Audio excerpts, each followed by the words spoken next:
भाई मैंने छोट छोट छुआ मानू निज ट्यूशन नहीं जाओ ट्यूशन नहीं आस कौन पाई ना एबे बहुत मात्रा छुआ चोरी होउची आउ अलगा भेषर केमती बदल करके आसी छुआ चोरी कर देखु तापर मु कहूची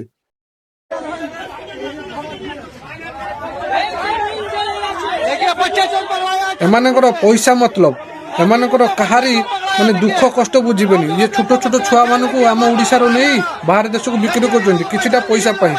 भाई मैंने एमानकु जोटी देखुच सौटी बाड़ आउ पुलिस दिंतु एमाने एमती भेष बदल के आसिकी छुआ गुड़ा को लेकिन अन्य देश चोरी करके बिक्री कर एमानकर पैसा मतलब एमानकर कहारी माने दुख कष्ट बुझीबेनी ये छोट छोट छुआ मानू आम ओडिशार नहीं बाहर देश को बिक्री कर किछिटा पैसा पाई भाई मैंने एमानकु जोटी देखुच सौटी बाड़ आउ पुलिस दिंतु एमाने एमती भेष बदल के आसिकी छुआ गुड़ा को लेकिन अन्य देश चोरी करके बिक्री कर लाभ कौन पाउच एमान शला गुड़ा को पूरा जीवंता को फाड़ी दियो एमान को ये ओडिशार रखनी ओडिशार बालेश्वर भी एबे सेमिति हेलानी से भाई अनुरोध करी कहूँ छुआ मान को टिके सतर्क